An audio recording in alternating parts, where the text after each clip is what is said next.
Assalamualaikum warahmatullahi wabarakatuh kepada semua anak-anak cikgu yang cikgu rindu ya. Untuk tingkatan 1 ni kita akan masuk pembelajaran kita bermula minggu ni dan seterusnya. Baik, untuk subjek matematik ni kita ada beberapa bab yang kita nak cover. Okey. Sementara kita belajar di rumah, jadi cikgu cadang sediakan pensel, kertas semasa cikgu mengajar. Dan seterusnya buat latihan ya. Jangan lupa buat latihan. Matematik ni perlu latihan yang sangat banyak supaya awak biasa dengan soalan dan boleh dapat jawapan dengan dapat jawab soalan dengan mudah. Okey? Okey, sekarang kita nak masuk bab 1 ya untuk matematik tingkatan 1. Apa yang kita akan belajar dalam bab 1 dalam tajuk nombor nisbah? Baik, apa yang kita akan belajar pertamanya, okey, tengok ya, integer. Okey, siapa-siapa pernah dengar tajuk integer, perkataan integer, apa maksud dia? Lagi, operasi asas aritmetik yang melibatkan integer. Yang ketiga, pecahan positif dan negatif. Yang keempat, perpuluhan positif dan perpuluhan negatif. Dan akhir sekali, nombor nisbah. Jadi untuk tajuk pertama ni, ya, 5 perkara ni yang kita kena kuasai. Baik, okey, seterusnya. Okey, cuba tengok gambar ni. Gambar ni menunjukkan apa ya?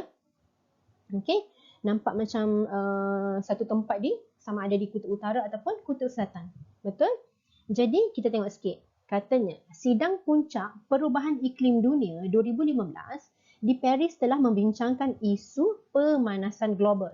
Pemanasan global telah menyebabkan kenaikan purata suhu global. Seterusnya akan menyebabkan pencairan glasier di kutub utara dan kutub selatan. Okey. Jadi katanya pada masa kini purata suhu di kutub utara dan kutub selatan adalah di bawah 0 darjah Celsius. Okey, kita baca sebagai 0 darjah Celsius. Okey. Cikgu nak tunjuk sikit untuk perkataan ini, untuk apa yang awak tengok di sini, ya, kita baca sebagai 0 darjah Celsius. Okey. Bagaimana suhu di bawah 0 darjah Celsius diwakili dengan suatu nombor? Okey. Jika di bawah suhu di bawah 0 darjah Celsius, kita nak tunjuk sebagai apa? Kita tak boleh sentiasa tunjuk kosong. Dia mesti ada satu nilai yang menunjukkan dianya di bawah kosong. Okey, jadi macam mana kita nak wakilkan nombor ni?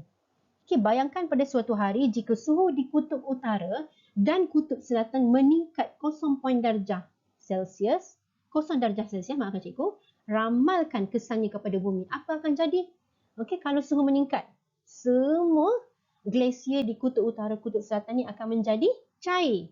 Okey, maksudnya apa?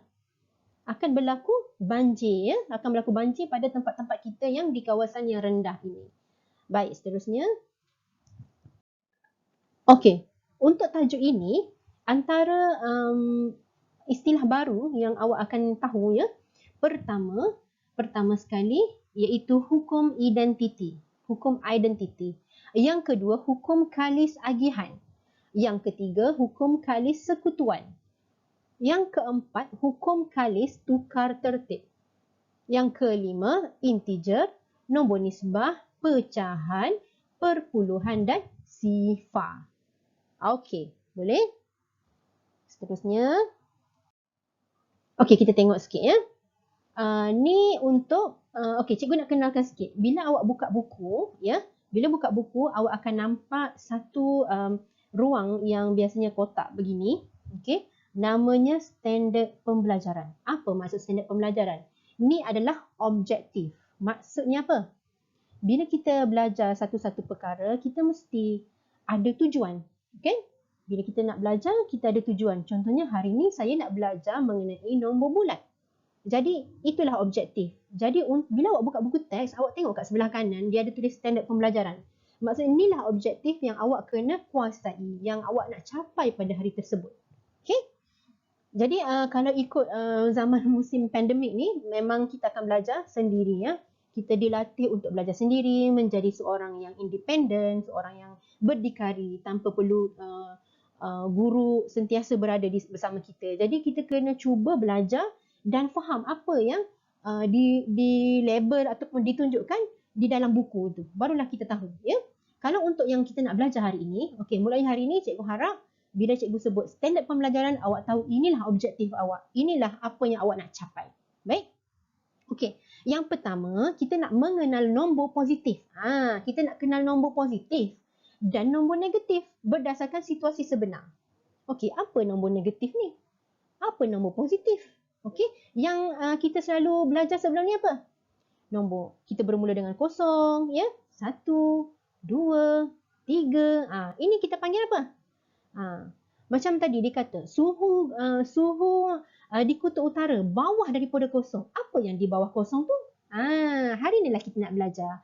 Okey, jadi kita ada nombor positif. Okey. Satu lagi, nombor negatif.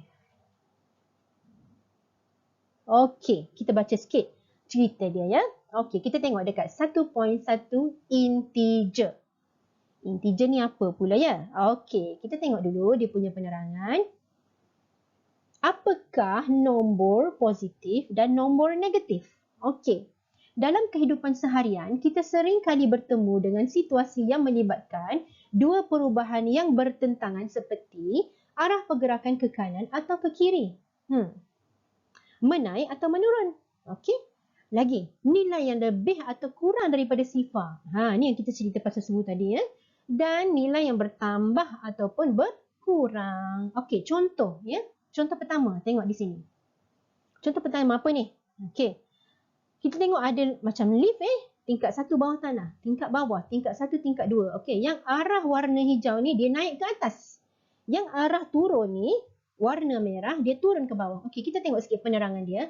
Lift naik 2 tingkat ke atas ditulis sebagai tambah 2. Jadi apa-apa yang naik kita tulis tambah 2. Ataupun kita boleh label sebagai 2 saja. Tak nak tulis tambah kat depan pun tak apa. Okey, lagi kita tengok ni gambar apa ni untuk contoh 2. Gambar gurun, ya. Apa katanya? Suhu di gurun ialah 45 darjah Celsius dan ditulis sebagai tambah 45 atau 45. Kita boleh kata suhu ini adalah sejumlah 45 darjah Celsius. Okey, cuba tengok gambar ketiga. Penguin. Apa katanya? Suhu glasier ialah 10 darjah Celsius di bawah 0 darjah Celsius. Macam mana, ya? Oh, rupanya ada nombor lagi. Lagi kecil rupanya, ya, daripada 0. Jadi, kalau contoh ni dia kata 10 darjah Celsius di bawah 0. Jadi, kita tulis sebagai tolak 0. Kita tak baca tolak 0, ya. Kita baca negatif 10. Baik. Ingat tak tadi cikgu ada tulis ni, nombor ni? Okey, nombor ni. Sebenarnya 0, 1, 2, 3 bukanlah satu-satu nombor yang kita ada, ya. Okey, dan seterusnya. Kita ada lagi nombor yang lebih kecil daripada 0.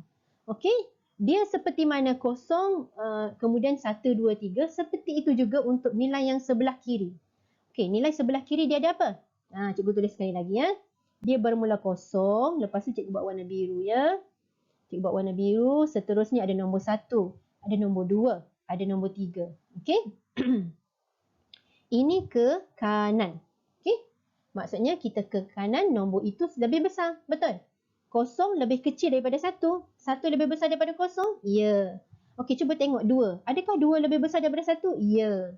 Adakah 3 lebih besar daripada 2? Ya. Maksudnya lebih ke kanan, nombor itu lebih besar. Okey, kita cuba tengok, ya. Kalau cikgu buat yang macam ni pula. Cikgu tulis. Tadi cikgu kata sebelah 0 ada nombor seterusnya, kan? Sebelah kiri dia. Jadi dia lebih kecil daripada 0 adalah negatif 1. Lebih kecil daripada negatif 1 adalah negatif 2. Dan seterusnya. Dia akan jadi macam ni. Gitu. Maksudnya, sebanyak mana nombor ke sebelah kanan, nombor tidak ada had, ya. Kita ada, macam awak belajar lah, kita ada 0, 1, 2, 3 sampai 1000, 2000, 3000, 4 juta, 5 juta. Dia tak ada had. Begitu juga dengan nilai negatif. Dia akan ada negatif 1, negatif 2, negatif 3, negatif 4, negatif 5. Malah negatif 1000, negatif 2 juta. Dia akan ada. Okey? Jadi nombor itu tidak terhad. Maka kalau ke kiri, okey, cikgu buat warna ni. Ke kiri, cikgu buat arah ni. Semakin ke kiri nombor itu, semakin kecil nombor itu.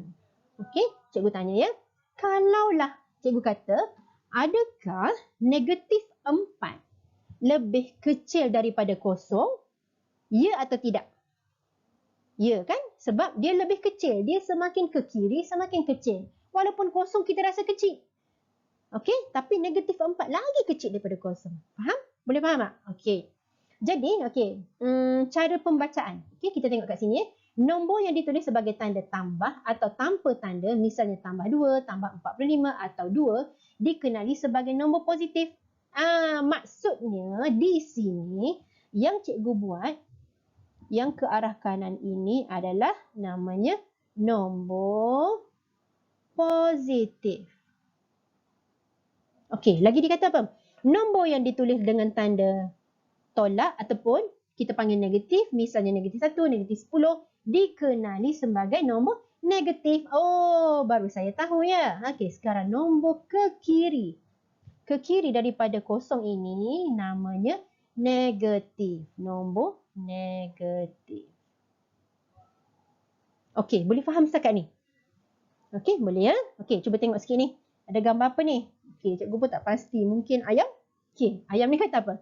Tolak 1, jangan sebut tolak. Dia kata disebut sebagai negatif 1. Okey, jadi mulai hari ni kalau awak tengok nombornya nampak macam tolak 3, jangan sebut tolak 3. Namanya negatif 3.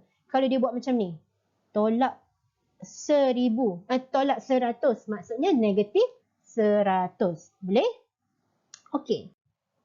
Okey, kita tengok contoh seterusnya. Contoh 1 ya pada buku teks. Kereta A bergerak 40 m. M ni meter. Kereta A bergerak 40 meter ke kanan. Okey, bila kita baca soalan, cikgu suka untuk ajar awak, kalau awak tengok ada nampak keyword, awak terus garis. Garis. Tu maksud keyword penting. Jangan tinggal ya. Okey, A bergerak 40 meter ke kanan.